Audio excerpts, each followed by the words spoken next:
In another workshop entitled Who Pays for Grey, looking at the cost of an ageing population, Brian Ager, Director General of EFPIA, stressed the importance of medicines in keeping people active longer. In an era where the working population is shrinking, an increased working population, as long as they are fit and healthy, would surely be a good thing for Europe's competitiveness. And again, the pharmaceutical industry has a role to play here. Our knowledge of preventative treatments, from vaccines through to early interventions in degenerative diseases, such as heart disease, diabetes and so on, mean people can sustain a productive working life for much longer. We need to avoid, particularly in terms of the financial crisis, and here I very much echo previous speakers' remarks, we must not look to make economies in this difficult time of financial crisis in public health measures. His Excellency Nobutake Odano, Japanese ambassador to the EU, told the audience that the problem of an aging population is even more acute in Japan. Japanese people work hard and live long. At present, Japanese men live 79 years on average, and women 86 years. By the year 2055, respective life expectancy will be 84 and 90. Perhaps it is a diet of fish like sushi and a diet of vegetables that give us such longevity. European Health Commissioner Androula Vassiliou had this to say. It's very difficult to change people's minds. For example, you said, how do we shift from thinking, oh, this is an elderly person, instead of looking at the person himself and see how best he can contribute to what he's doing. So it needs a lot of effort on behalf of everybody, I think.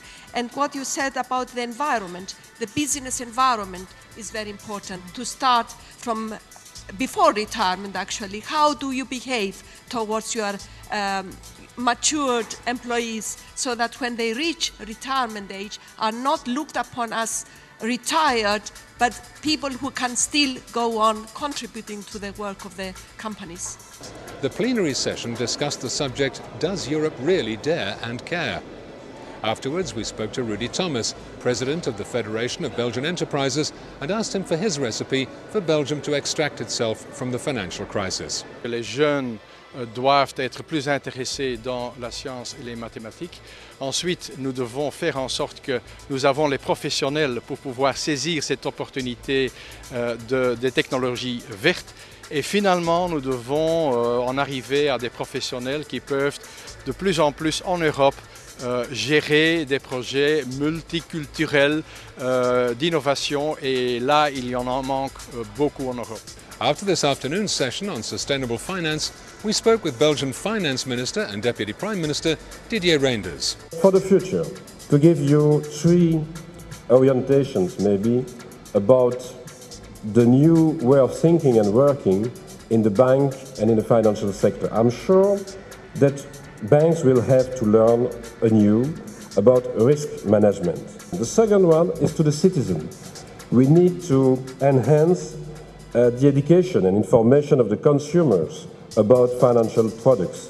It's a very important task to do that, and so to try to explain that if you are confronting with a product with a very good rendement, maybe 10, 15, 20%, there are maybe some risks. The day ended with a President's debate, during which we heard from, among others, European Commission President José Manuel Barroso and Ernest-Antoine Seyer, President of Business Europe.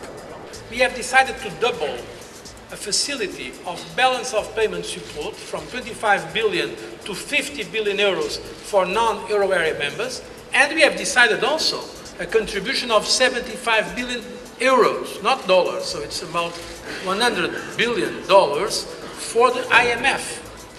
So the European Union was able to agree on all these very concrete figures and to what is indeed a very important program. If you consider the automatic stabilizers, we will be around 4% of GDP. At least we are already in 3.3%, 400 billion euros. It's a huge, in fact, a huge effort. And now I believe we have to implement it. As I said before, no gesticulation, implementation and coordination. I believe it will be a mistake to announce new programs before seeing the results of the program we have just adopted. What we believe is that the governments at the national level and the European institutions have done the necessary and taken quickly the necessary initiatives in order to ensure that we find a normal, quote-unquote, distribution of credits. Still, although it could have been chaos without their intervention, we must also pay tribute to the European Central Bank. And as a rule, you see the entrepreneurs not critical at all of the governments or the institutions international that have been stepping in. Well, that's it for the first day of the European Business Summit. See you tomorrow for our second edition.